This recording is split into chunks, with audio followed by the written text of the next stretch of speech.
प्रश्न 2, अपराध की शास्त्रीय और प्रत्यक्षवादी सिद्धांत की व्याख्या कीजिए। Explain the classical and positivist theory of crime.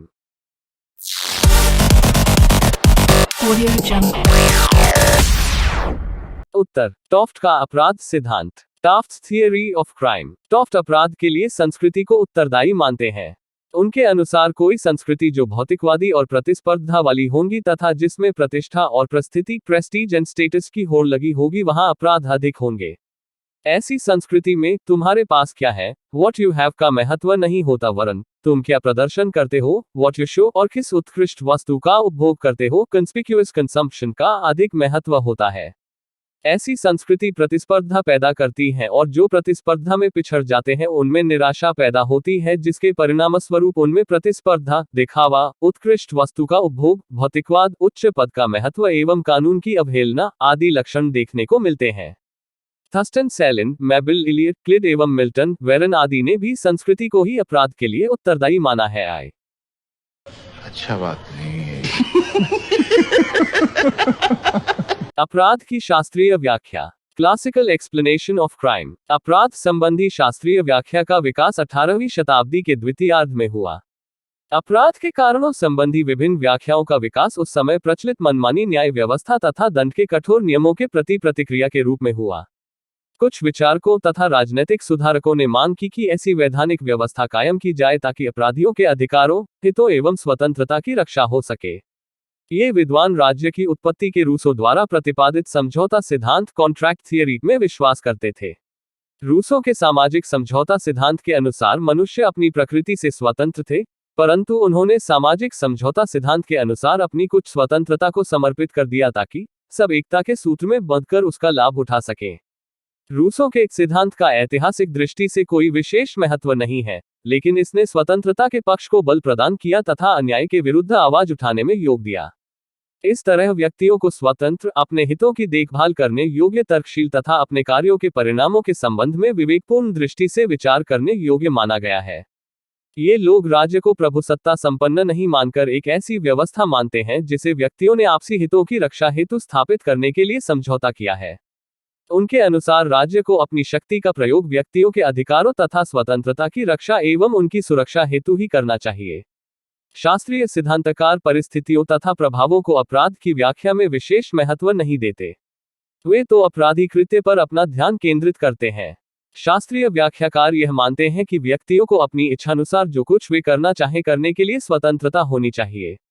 इसमें अरे कहना क्या चाहते हो? शर्त केवल एक ही है कि वे जो कुछ भी करें वह कार्य कानून के विपरीत न हो तथा कानून द्वारा निषिद्ध न हो।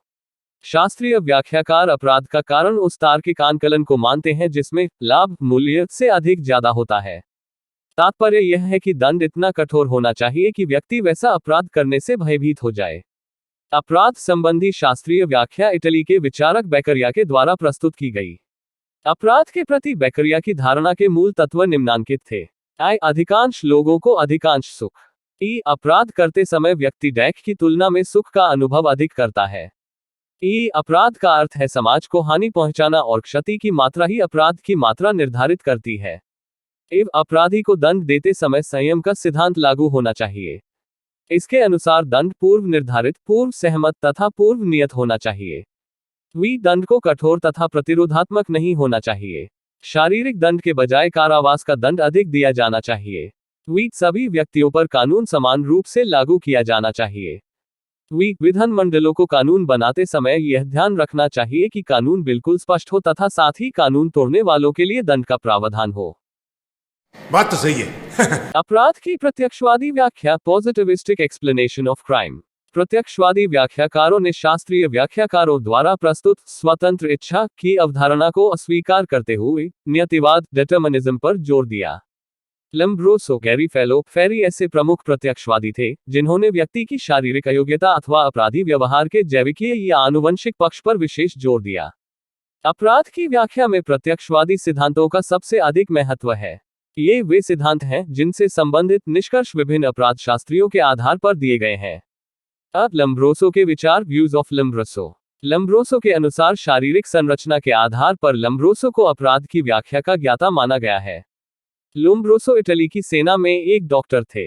लम्ब्रोसो को सेवाकाल के समय से यह अनुभव होने लगा था कि सेना में अनुशासनहीन और उत्पाती सैनिकों की शारीरिक बनावट उन सैनिकों से अलग है जो सच्चे, ईमानदार और अनुशासित प्रिय हैं।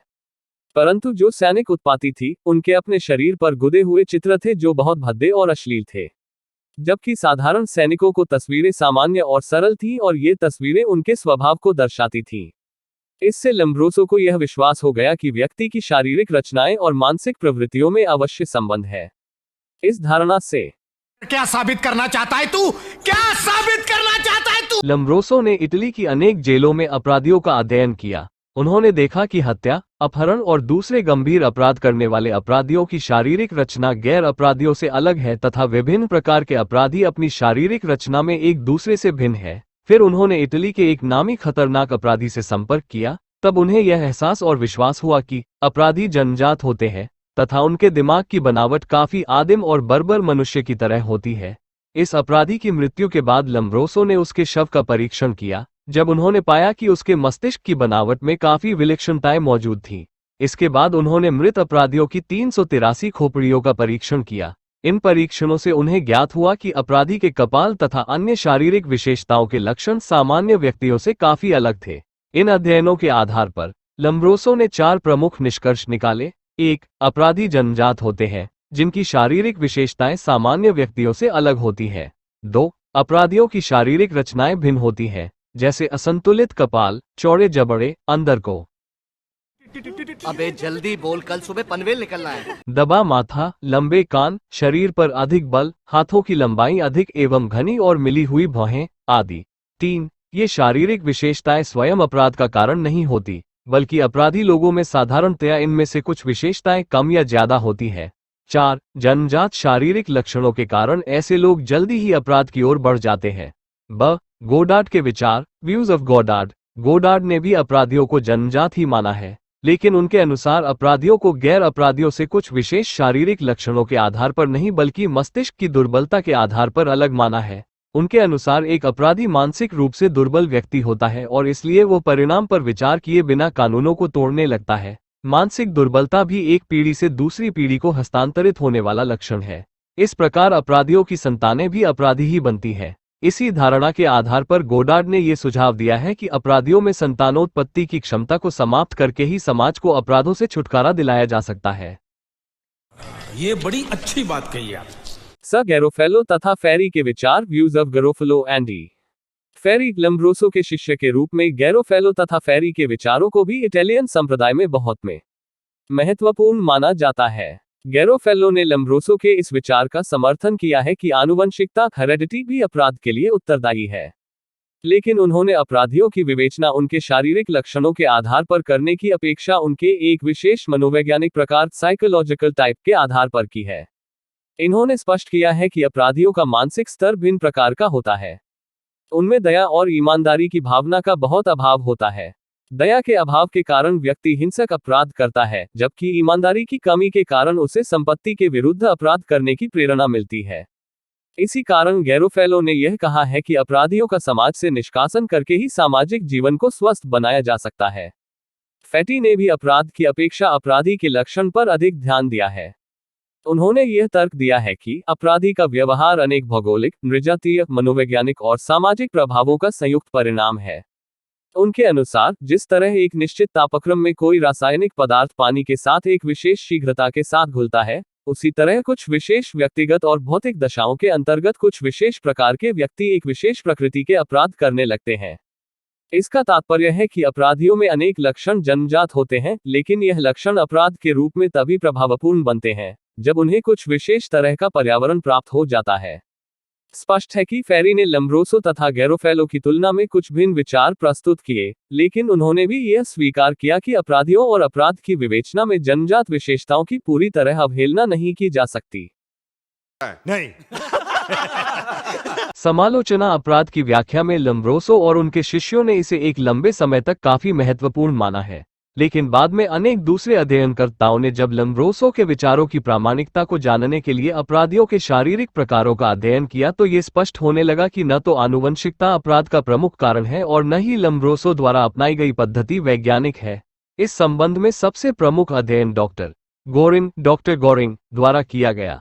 गोरिंग और उनके सहयोगियों ने 12 वर्षों तक 3000 अपराधियों का अध्ययन किया तथा उनकी शारीरिक विशेषताओं की माप करके उनकी गैर अपराधियों से तुलना की। अपने अध्ययन के आधार पर गोरिंग ने लिखा है कि विभिन्न प्रकार के अपराधियों की शारीरिक विशेषताओं का अध्ययन करने तथा उनकी एक दूसरे से तुलना करने से ऐसा कोई प्रमाण नहीं मिला जिससे ये स्पष्ट हो कि अपराधियों की शारीरिक विशेषताएं गैर अपराधियों से भिन्न है। इसके विपरीत अपराधियों के शारीरिक लक्षण उसी तरह के पाए गए जैसे लक्षण कानून का पालन करने वाले सामान्य लोगों में पाए जाते हैं। इससे ये सिद्ध होता है कि शारीरिक प्रकार अपराधियों की पहचान को कोई आधार नहीं है। ये चुप्पे पढ़ाई कर ले भाई, पढ़ाई कर ले। हाँ, और जिन लड़कों से पढ़ाई पता ना, है ना, अगर तू फेल हो गए तो पापा तेरे लिए सब्जी का ठेला लगवा देंगे। अगला ऑप्शन तैयार रखना। तैयारी हो गई? एकदम तैयार मैंने भाई। देखिए किस चीज का तैयार किया। आलू ले ले, भिंडी ले ले, प्याज ले ले, लौकी ले ले। एकदम देखिए कैसे पीछे कमाएगा।